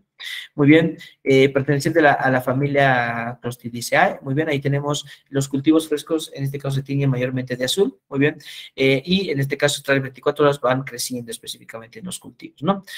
Forman una endospora, por si acaso, estos van a formar formas de resistencia, por si acaso, y van a tener formas vegetativas, van a tener formas de resistencia y formas vegetativas, es decir, formas que van a multiplicar específicamente, ¿no? ¿Qué más? Lo que va a suceder es que estos van a ser anaerobios estrictos, mejor dicho, no necesitan del oxígeno para poder metabolizar su alimento y van a ser catalasas negativos. La patogenia, como te he dicho, las esporas en este caso, Clostridium tetani, generalmente entran a través de heridas contaminadas, específicamente, ¿no? Muchos, yo sé que han escuchado cuando piensan en el clavo y demás cosas, ¿no? En este caso puede producir específicamente esta patología, ¿verdad? Pero lo que está causando mayormente la patogenia y demás es la exotoxina que te he dicho que se llama la tetanoespasmina, ¿no? Que produce cuando las bacterias se degradan, se mueren específicamente y estas toxinas entran a lo que es la terminación nerviosas periféricas y lo que van a hacer específicamente es poder viajar en dirección retrógrado, muy bien, a lo largo de los axones para, en este caso, llegar hacia el sistema nervioso central, ¿no? Ahí está. ¿Qué más? Lo que realiza esta bacteria es bloquear la liberación de transmisores, muy bien, en terminaciones nerviosas, por lo cual va a provocar más o menos como un bloqueo de las funciones, muy bien, y por ende puede provocar mayormente lo que son convulsiones tónicas, muy bien, que puede ir provocando, en este caso, en el paciente. Muy bien, vamos a las necesidades clínicas más rápidamente. Te dice que va a haber, en este caso, el periodo de incubación va a ser de 2 a 50 días, muy bien, de 2 días hasta un mes, muy bien. El promedio está entre 5 a 10 días, ¿ok? Va a haber una rigidez mandibular, que es la más frecuente, pregunta de examen, ¿cuál es la manifestación clínica más frecuente del tétanos? Muy bien, es la rigidez mandibular. Muy bien, en pocas palabras, la persona va a estar, en este caso, apretando sus dientes, así específicamente. Va a haber dificultades para deglutir, inquietud, irritabilidad, rigidez del cuello, los brazos y las piernas, muy bien, específicamente, y va a haber en este caso lo que se conoce la epistotonos, los opistotonos, que se lo conoce, ¿no? Que es el arqueamiento de la espalda. ¿Listo? Un detalle importante. ¿Qué más? Las causas de muerte en el caso de lo que es el tétanos, mayormente es por insuficiencia respiratoria. ¿Qué te está diciendo? Que va a haber una falla en la conexión entre neurona y músculos respiratorios y por ende lo que va a suceder es que los músculos respiratorios no van a funcionar y por ende va a haber una insuficiencia respiratoria. Va a haber un espasmo, además de eso, de laringio y rigidez de los músculos, como te he dicho, de la pared abdominal, como también del diafragma, muy bien, y por ende va a ocasionar asfixia. Muy bien, detalle importante. ¿Qué más? Diagnóstico, evaluación clínica, que es lo más importante, y en este caso puede confundirse con la meningoencefalitis de origen bacteriano o viral, ¿no? Si te das de cuenta. Y se tiene que sugerir específicamente poder tratar de realizar el estudio más clínico, ¿muy bien? Evaluaciones clínicas específicamente. ¿Qué más? En el caso del cultivo, muy bien, no es sensible, no es tan importante lo que es el cultivo, pregunta de examen. ¿Por qué te digo eso? Porque este Clostridium tetani es tan importantemente consumidor de nutrientes que no se abastece en cualquiera de los cultivos que se tiene, ¿verdad? Tratamiento es un tratamiento de apoyo, obviamente sintomático, muy bien, respiratorio, desbrindamiento de la herida, en este caso desbrindamiento significa, en este caso, desinfección. ¿Qué más? La antitoxina tetánica, que es la que se utiliza mayormente, las benzodiazepinas para los espasmos musculares, metronidazol o penicilina, que es la que se utiliza específicamente para anaerobios. Pregunta de examen. Si te preguntan o si te dicen cuál es el medicamento o el antibiótico que se utiliza más para anaerobios, es el metronidazol o penicilina, ¿no? Muy bien, seguimos. ¿Qué más? Como hemos dicho, ¿no? Aparte de lo que es el antibiótico, se utiliza lo que es la antitoxina, muy bien, que es la que va a producir específicamente daños. Vamos al tema número 11, ya vamos a terminar. Tema número 11, poliovirus. Vamos a hablar del poliovirus. La poliomielitis en este caso es una infección, te dice, aguda causada por el poliovirus, que es un enterovirus, por si acaso, que puede manifestarse con una enfermedad motora inespecífica, a veces con meningitis aséptica, sin parálisis, muy bien, es decir, que hay una poliomielitis no paralítica y hay una poliomielitis paralítica que obviamente se va a dar lugar a ¿qué? A la flacidez muscular, es decir, a la ausencia de contracciones musculares. Muy bien.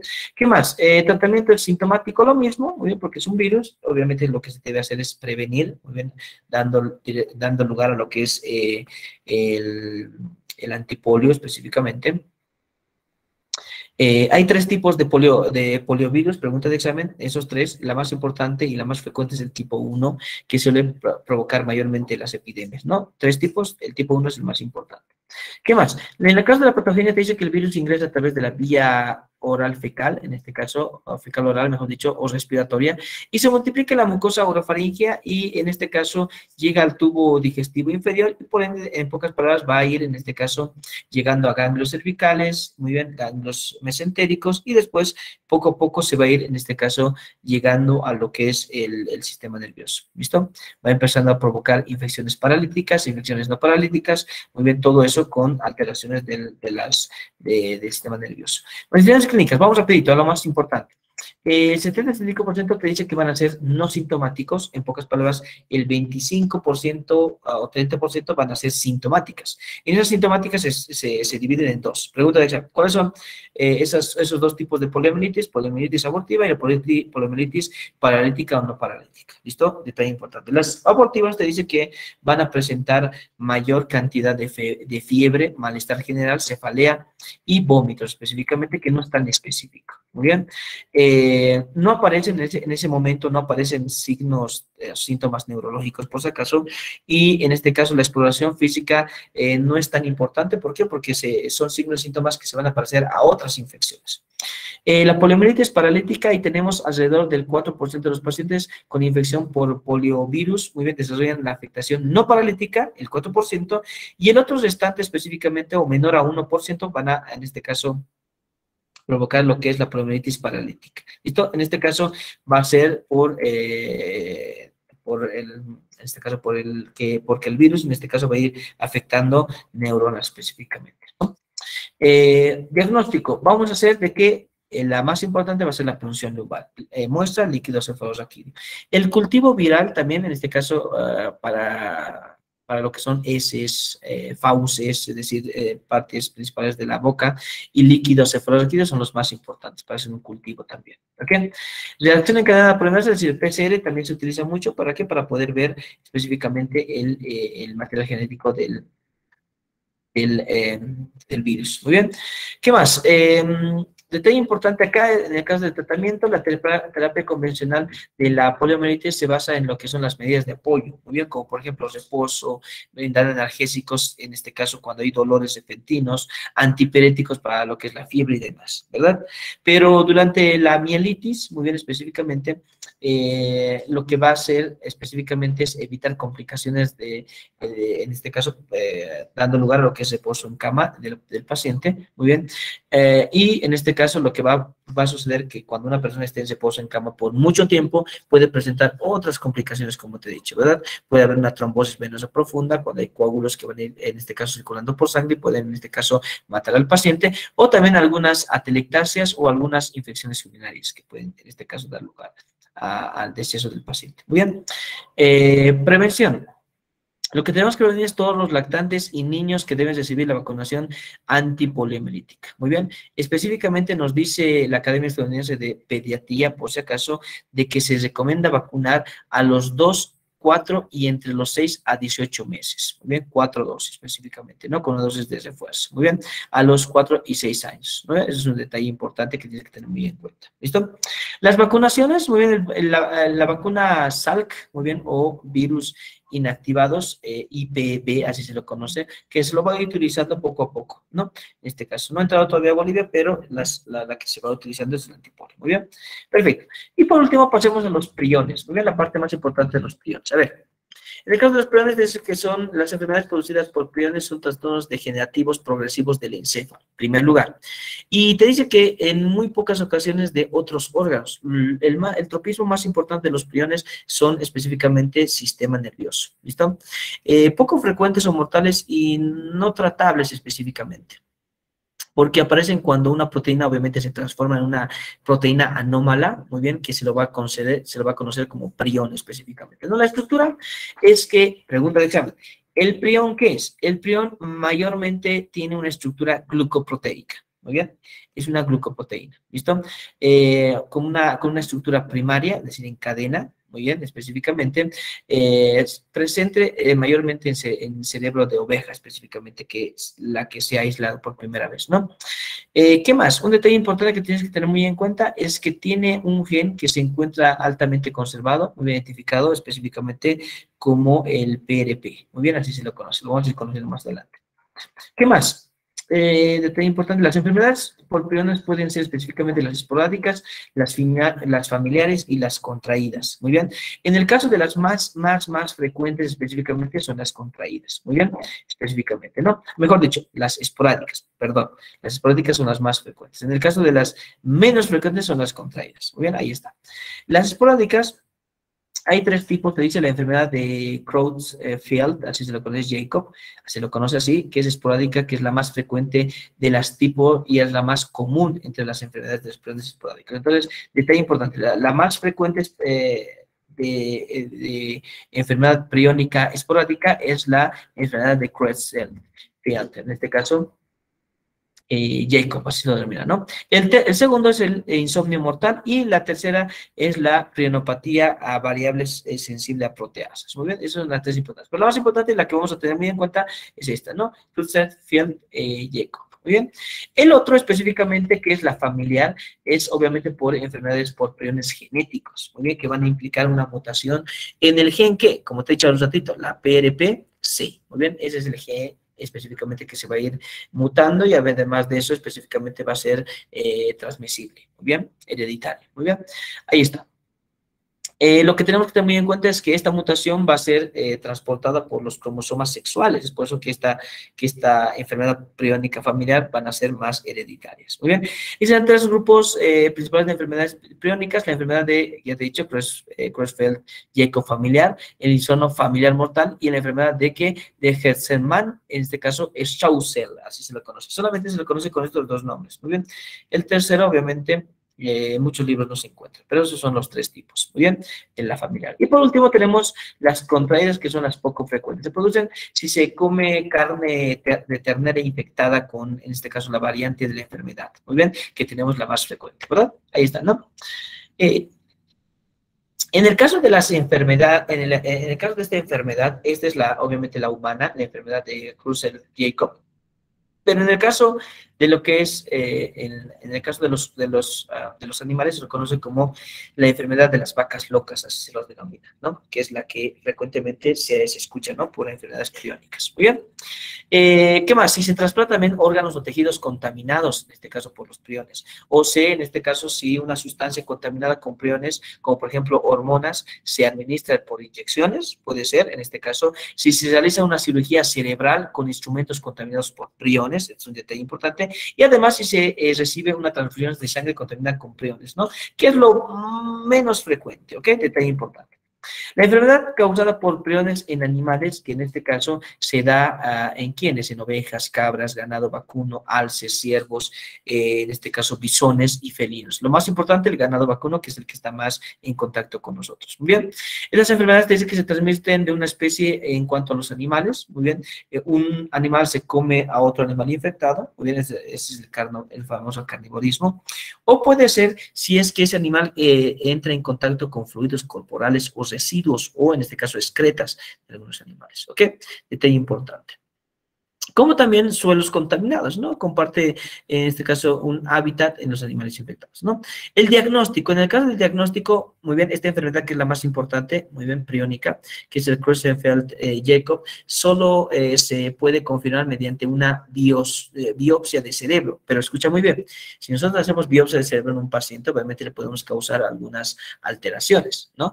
Pero eso se hace en el caso en la autopsia, muy bien, cuando ya ha sucedido la muerte. Muy bien, ahí se realiza una biopsia, si es que no se sabe de que había muerte y demás cosas, entonces se hace una biopsia en paciente, mejor dicho, en persona muerta, muy fallecida, entonces se realiza ese examen. ¿Ok?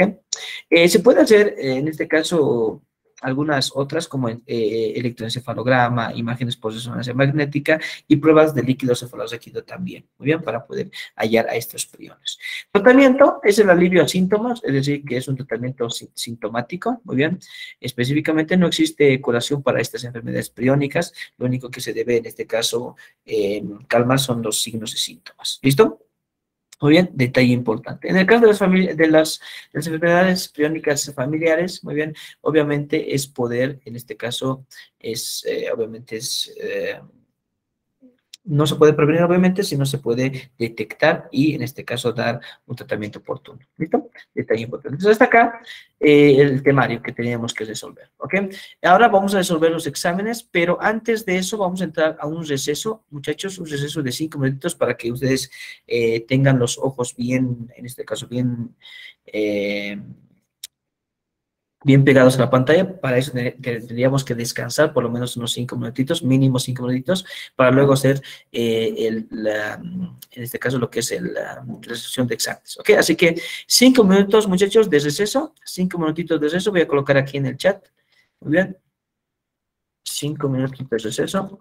Descansen sus ojitos por el momento y vamos a, después de 5 minutos, a continuar con la clase, ¿ok? Así que denme, en este caso, 5 minutitos, receso un ratito para que vayan a comer algo, para que puedan, en este caso, no sé, ir al baño si quieren ustedes o pueden hacer otra cosita. Muy bien, vamos a descansar un ratito, muchachos, 5 minutitos. Después pasamos a la sesión de exámenes.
Muy bien, vamos a empezar entonces. Ok, resolución. Muy bien, de este primer examen. Muy bien, ¿me pueden confirmar si se puede ver? Creo que sí, ¿no? A ver si está. Sí. Perfecto, muchas gracias. Entonces vamos a continuar. Entonces, empezaremos a ver este primer examen pasado. Vamos a ver, déjame un dedito. Se está colgando un poquito mi compu. Ahora sí. Ya. Muy bien, entonces vamos a empezar viendo este primer examen. Dice la primera pregunta. La hemolicina de mayor importancia en Staphylococcus aureus es, muy bien, ustedes saben que hay tres tipos de hemolicinas o hemólisis específicamente, el alfa, beta, gamma, muy bien, pero el más importante, el que cobra más importancia es el beta. ¿Listo? En este caso la hemolicina o hemólisis beta en este caso. ¿Ok? La respuesta en este caso es inciso B. ¿Listo? Muy bien. Si ustedes recuerdan en esta parte cuando hemos visto el día, en la anterior clase, lo hemos visto a este,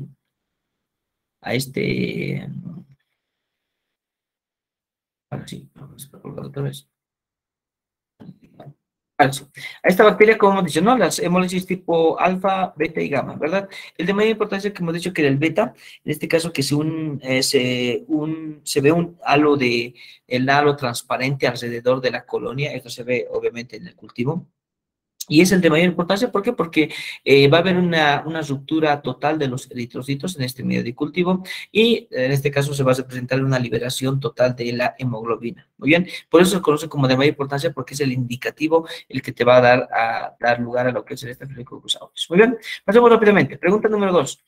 En cuanto a las especies de Staphylococcus en la bioquímica, la catalasa positiva es D. Nunca te olvides que en el caso de Staphylococcus hay especies, ¿verdad? En el caso de las especies tenemos el Saprophyticus, el Epidermidis y el Aureus. Muy bien. Nunca te olvides que cuando hablemos de la catalasa positiva estamos hablando del Staphylococcus aureus como evidencia. ¿Listo? Staphylococcus aureus, aparte de tener obviamente propiedades fisiológicas, tiene también propiedades bioquímicas. Muy bien. En pocas palabras, lo que va a suceder en este caso es que va a tener la característica de ser, en este caso, muy bien, una catalasa positiva. ¿Ok? Detalle importante. Muy bien. Sigamos. Vamos a continuar entonces. Vamos a la pregunta número 3. Fue el primero en cultivar el Bacillus anthracis, muy bien, en el humor vítreo de un ojo bovino. ¿Listo? Obviamente la respuesta es Eric Koch. Muy bien, nunca te olvides. Él fue el primero en cultivar el Bacillus anthracis. Y cuando hemos hablado del Bacillus anthracis, hemos dicho de que en este caso no es exigente nutricional, ¿verdad? Es decir, que no desarrolla, o es decir, mejor dicho, desarrolla en cualquier tipo de cultivo, pero el primero en poder dar lugar a lo que es la reproducción de esta bacteria es cultivarlo a este microorganismo, muy bien, en ojos bovinos específicamente, ¿no? Ahí está, muy bien, continuamos. Esta es una pregunta de historia, ¿no? 4. El principal hidrato de carbono que puede degradar Bacillus anthracis, ¿cuál es? Hemos dicho que hay, en este caso, entre ellos, ¿cómo se denomina este? Los polisacáridos, disacáridos y los monosacáridos, ¿ok? En el caso del Bacillus anthracis, nunca te olvides que el principal hidrato de carbono que va a degradar, se lo conoce como degradador positivo al 100%, es la glucosa. ¿Ok? Lo fermenta al 100% en este caso y lo produce o lo empieza a metabolizar, pero sin producir gas específicamente. ¿Listo? Y aquellos que pueden o no degradar, que es decir, que no es tan importante saber esta parte de que degrada o no degrada, es la maltosa, la sacarosa, la lebulosa, muy bien, que son en este caso disacáridos, ¿no? La lactosa también es un disacárido, la galactosa en este caso es un monosacárido, y tenemos también el glicerol, ¿listo? Que es, también en este caso puede o no degradarlos, pero el que sí o sí degrada, específicamente sin formación de gases, es la glucosa, ¿listo? La respuesta En este caso vendría a ser inciso M. ¿Listo? Pasamos al punto número 5. La prueba de Mitsuda se realiza ¿en qué? ¿En quién se realiza lo que es la prueba de Mitsuda? En Mycobacterium leprae. ¿Listo? Esta prueba de Mitsuda, por si acaso, esta parte es muy importante saber, porque esta prueba se da en un diagnóstico laboratorio específicamente, muy bien, el laboratorio para un pronóstico, ¿listo? La lepromina, ¿no? Es cuando la pápula dura más de 21 días, ¿no? Que indica resistencia de la enfermedad. En pocas palabras, lo que se hace es poder inocular antígeno de esta bacteria. Así más o menos como la intradermosreacción de Montenegro que se utiliza ¿para qué? Para la leishmaniasis, ¿verdad? ¿Te acuerdas? Que se utiliza el antígeno, muy bien, de la leishmania, ¿para qué? Para poder introducirlo y saber si es que es, en este caso, sensible o no es sensible a esta bacteria, ¿no? Entonces, detalle importante, ¿no? Esa es la prueba de Mitsuda, que se utiliza para Mycobacterium leprae, para, en este caso, el pronóstico de la lepra. Muy bien, pasemos. Vamos a la pregunta número 6. Te dice así, ¿es una toxina letal mayor en Clostridium perfringens? Pregunta de examen. Tienen que acordarte cuáles son las toxinas letales mayores y toxinas letales menores, ¿listo? Y es bien facilito de poder acordarse, muy bien. Si tú recuerdas, en el caso de lo que es el Clostridium de la gangrena gaseosa, muy bien, van a tener, como te he dicho, toxinas letales mayores y letales menores. Las letales mayores van a ser alfa, beta, epsilon y iota, muy bien, en estos son esos 4, muy bien. Mientras que las demás, como gamma, omega, kappa y lambda, muy bien, ahí en este caso son las toxinas menores, ¿listo? Otra vez, entonces los mayores son alfa, beta, epsilon y iota. Muy bien, mientras las menores van a ser gamma, omega, kappa y lambda específicamente. ¿Listo? Entonces, la respuesta que te dice es una toxina letal mayor. Entonces, la respuesta es inciso C. Muy bien, el beta. ¿Listo? Que es una de las toxinas letales mayores de Clostridium. Pasemos. 7. El virus del herpes simplex reside en ganglios linfáticos. ¿En qué fase? Ahora, te está diciendo que el virus herpes simplex va a encontrarse o se va a situar específicamente en los ganglios linfáticos, pero en una de las fases. Si tú recuerdas, ahí está, cuando estábamos hablando de herpes, hemos dicho que se va a empezar a poder va a tener específicamente fases, ¿verdad? Pero ¿en qué fase específicamente? En la latente, ¿listo? Porque obviamente hay fases como ¿cuáles son esas etapas? La infección aguda, la infección primaria y la infección latente. Y cuando hablamos de infección latente es cuando ya empieza el virus a residir o a habitar en los ganglios específicamente, ¿ok? La respuesta es inciso I, bien, latente. 8. En la citoquímica, muy bien, la pleocitosis con aumento de mononucleares, se encuentra que cuando hablamos de pleocitosis, ¿ok? Aquí estamos hablando de una se lo denomina de un diagnóstico, muy bien, de una encefalitis herpética. Muy bien, estamos hablando de ¿qué? De un herpes. Muy bien, entonces estamos hablando de ¿qué? De que esto se lo va a poder diagnosticar en herpes simplex. Muy bien, específicamente. Pero para el diagnóstico de encefalitis herpética. Muy bien, en este caso el examen citoquímico que se utiliza son los pleocitos. Muy bien, es decir, el aumento de número de mononucleares. ¿Listo?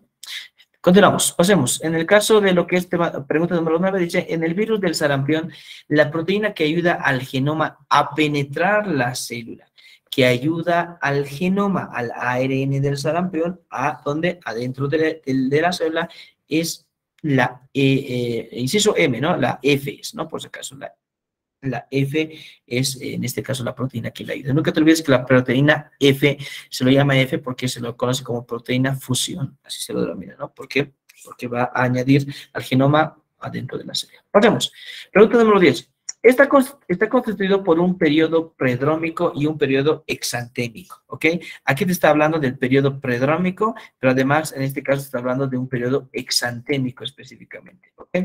Entonces, cuando hablamos nosotros de un periodo predrómico y exantémico, aquí vamos a empezar a hablar de ¿qué? De lo que es la rubiola, ¿Listo? Entonces, cuando hablamos de la rubiola, tenemos un periodo predrómico, muy bien, donde se está estableciendo la invasión de lo que es el virus, a lo que es un periodo exantémico, donde ya se va a presentar las manifestaciones clínicas. ¿Listo? Rubiola, inciso M.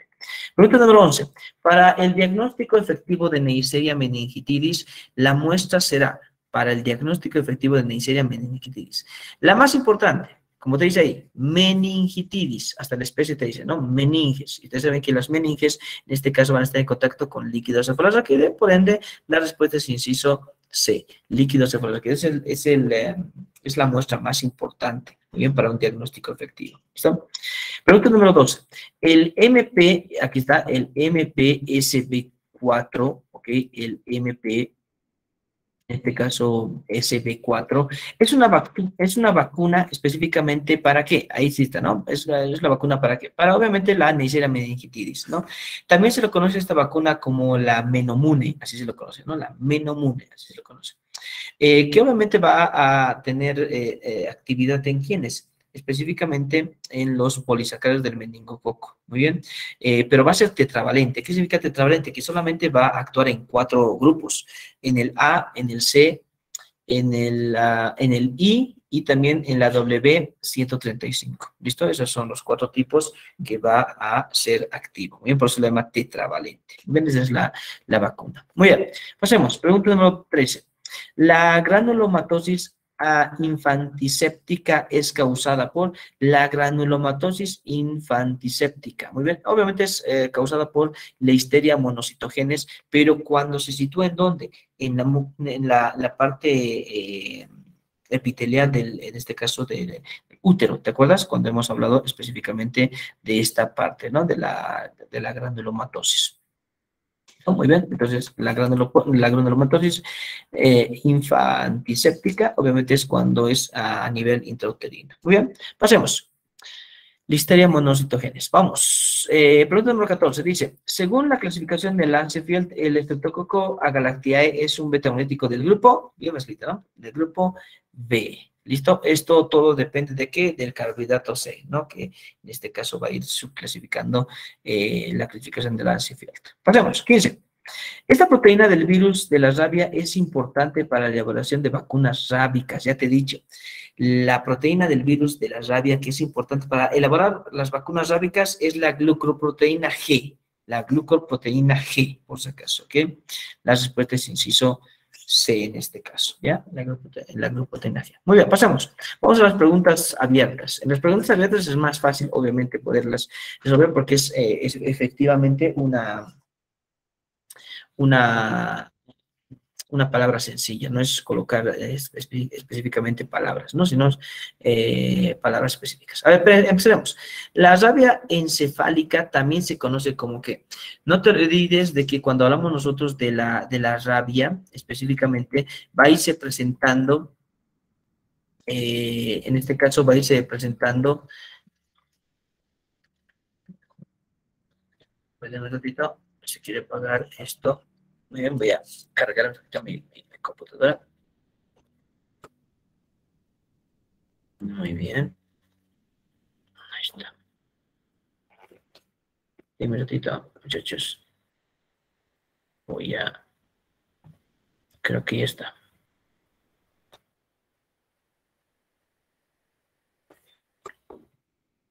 Muy bien, por poquito y se apaga. Muy bien, ahora sí.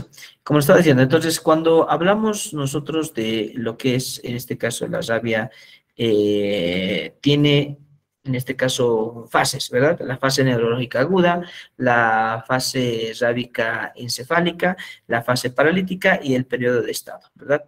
Ahí tenemos la fase encefálica, que también se lo conoce como rabia furiosa, porque en estos casos es complicado ver al paciente y, en este caso, tenemos que darle un tratamiento paliativo, en pocas palabras, calmar al paciente. ¿Por qué? Porque es la parte o es el periodo o la fase en donde el paciente está inquieto. ¿Te acuerdas? Muy bien, es un detalle importante. La respuesta, aquí tenemos, muy bien, la rabia furiosa también se lo denomina, ¿no? A esta parte de la rabia encefálica.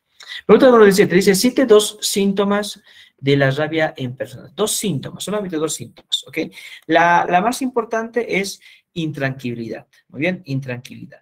La segunda es la sensación de hormigueo en el lugar de la mordida. Puede ser eso más, pero puedes colocar también ensalivación o puedes colocar, en este caso, aumento de en este caso, aumento de saliva específicamente, muy bien, abundantes, o puedes colocar abundante salivación, puedes colocar, o puedes colocar contracciones musculares, puedes colocar cuadros de delirio, muy bien, entonces son síntomas que se presentan en la persona, ¿no? Que también muchos de estos difieren en la mascota, ¿no? Pasemos. Vamos a la pregunta número 18. Los corpúsculos de Negri, esto ha sido pregunta que están de varios exámenes, por si acaso. Los corpúsculos de Negri nos confirmaría el diagnóstico de qué. ¿De qué nos confirmaría? Nos confirmaría del virus de la rabia. ¿Te acuerdas? Los corpúsculos de Negri que se encuentran en este caso en los cultivos, ¿verdad? Pasemos. Pregunta número 19. Dice, ¿cuál es la exotoxina de Clostridium tetani más importante para su patogenia? Es decir, para poder producir infección y su patogenia específicamente, ¿no? Es la tetanoespasmina, así se lo conoce, ¿ok? Como tetanoespasmina. ¿Listo? Es una exotoxina que va a provocar o va a secretar al momento de que se degrada, de que se muere el Clostridium tetani. ¿Ok? Entonces, una de dos. Viene el leucocito, muy bien, lo mata, lo destruye, pero además de eso empieza a segregar estas sustancias, ¿listo? Que van a ser perjudiciales para las neuronas. Muy bien. Pregunta número 20. Dice, un paciente con rabia, la causa más frecuente de muerte es... Escucha muy bien, en un paciente con rabia. ¿Cuál es la causa más frecuente en este caso de muerte? Es la insuficiencia respiratoria. Muy bien, va a haber una desconexión entre lo que es el tejido nervioso y con lo que son los músculos respiratorios. ¿Y cómo se va a morir? Se va a morir por insuficiencia respiratoria. ¿Qué es lo que pasa? Va a haber una desconexión con lo que es músculos respiratorios del tórax o puede ser del diafragma. ¿Listo? Haciendo de que el paciente muera. Muy bien. 21. Los segmentos que actúan como puerta de entrada para Staphylococcus aureus, los segmentos que actúan como puerta de entrada para Staphylococcus aureus son tres, escuchen muy bien, folículos pilosos, heridas y mucosas, ¿ok? Esos son los tres segmentos que actúan como puerta de entrada para que Staphylococcus aureus ingrese directamente al organismo. Folículos pilosos, muy bien, ingreso. Heridas, muy bien, también los conocen también los doctores por si acaso como soluciones de continuidad. La palabra solución de continuidad significa heridas por si acaso, ¿ya? Y las mucosas. Muy bien, pasamos. 22. Las colonias de esta bacteria se tornan en forma de melena de león. Pregunta de examen. ¿Cuál va a ser la respuesta? Bacillus anthracis. Muy bien. En este caso, cuando hablamos del Bacillus anthracis, estamos hablando de de esta bacteria. ¿Ok? Entonces, este Bacillus anthracis te dice que no solamente va a tener esa forma, ¿no? Algunos exámenes han preguntado de qué otra forma se puede ver, ¿no? También algunos lo denominan como colonias en cabeza de medusa, también se los conoce así, ¿no? En cabezas de medusa, y en melena de león, por si acaso, eso vayan acordándose mucho. Pregunta número 23, dice, las pseudomonas secretan una sustancia para disminuir el crecimiento de Bacillus anthracis, denominado, muy bien, eso también hay que memorizarse, que es la piocinasa, ¿ok? La piocinasa, ¿no? Que detiene el crecimiento o la proliferación de lo que es el Bacillus anthracis, ¿no? Perfecto. 24. La estructura de Staphylococcus aureus, ¿qué es antifagocítica? ¿Cuál es esa estructura del Staphylococcus aureus que hace de que los leucocitos no puedan comerse al Staphylococcus aureus? La respuesta es su cápsula. ¿Ok? La cápsula que tiene, la mayoría de las bacterias que tienen cápsula pueden darle dos posibilidades. Una de que sean imposibles de poderlas fagocitar o segunda de ser, en este caso, estructuras patógenas. ¿Listo? 25. Toxina de Staphylococcus aureus que origina el síndrome de piel escaldada. Pregunta de examen. ¿Cuáles son esas toxinas específicamente? Ahora, si tú recuerdas, cuando hemos hablado de Staphylococcus aureus, hemos hablado de qué, de dos cosas, de enzimas y toxinas. No es lo mismo enzimas y toxinas. Las enzimas van a cumplir una función distinta que las toxinas. En el caso de las toxinas tenemos la exfoliatriz, tenemos también lo que es la enterotoxina, la toxina que causa lo que es el shock tóxico, la leucodicinas, así se lo conocen, las hemolicinas y las citotoxinas, ¿listo? Pero a nivel de la piel, el que va a originar el síndrome de piel escaldada, muy bien, en neonatos, en niños, muy bien, que puede ocasionar la muerte específicamente, es la exfoliatriz, así se lo conoce, ¿no? La toxina exfoliatriz. ¿Bien? La respuesta es, ahí está, exfoliatriz. Bien, perfecto. Pasemos. Pregunta número 26. La Listeria monocitogenes produce una toxina citolítica y también hemolítica. ¿Cómo se lo denomina? A este se lo denomina específicamente como la listereolicina, ¿ok? Listereolicina. Esta listereolicina, como te he dicho, va a tener mucha repercusión en el caso de lo que es la listeria, ¿verdad? Entonces, tenemos que tener muy en cuenta. Perfecto. Pero es que se quiere apagar, ¿qué está pasando aquí?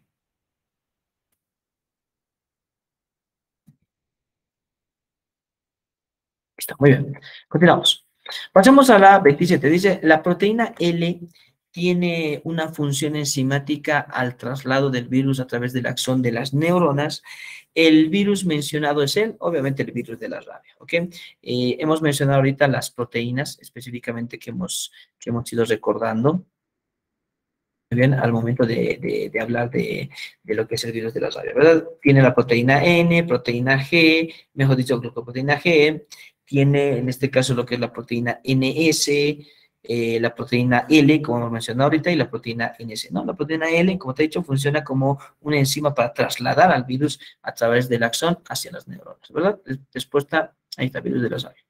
24. La manifestación clínica más frecuente que produce Clostridium tetani esta es igual la pregunta que se dan muchas veces repetidamente. La manifestación clínica más frecuente. Si ustedes recuerdan, Clostridium tetani provoca lo que es el tétanos y lo que se va a producir principalmente es la rigidez mandibular. ¿Ok? Este es un detalle importantísimo, por si acaso, en el caso de esta parte. ¿Listo? Entonces, ahí tenemos. Las otras, obviamente, van a ser manifestaciones clínicas no tan importantes. La más frecuente es la rigidez mandibular, la segunda, las dificultades para deglutir, inquietud, irritabilidad, pero son, en este caso, manifestaciones clínicas secundarias. ¿Listo? Muy bien, seguimos. 29. El tipo de poliomielitis que causa la mayor parte de sintomatología es el ¿no? Que causa la mayor parte de sintomatología es la abortiva. ¿Listo? La abortiva. Entonces, en pocas palabras, este tipo de poliomielitis, obviamente, va a causar específicamente lo que es la característica importante, ¿no? Muy bien. El tipo de estructura química que está compuesta de el prión, ¿cuál es la estructura química que está compuesta del prión? Nunca te olvides, es una glucoproteína, pero esa glucoproteína va a ser una glucoproteína alterada, ¿ok? Por si acaso, glucoproteína alterada. ¿Listo? Pasemos. Pregunta número 31. Cite un germen que sea parte de la microbiota del tubo digestivo. Obviamente puedes colocar varias, ¿verdad?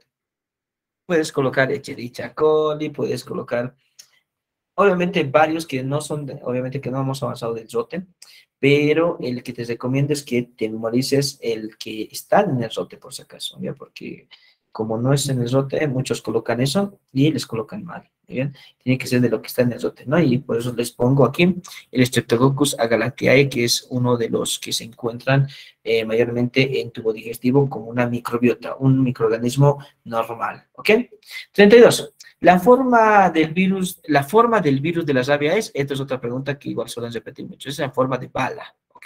Que es la que se puede reconocer.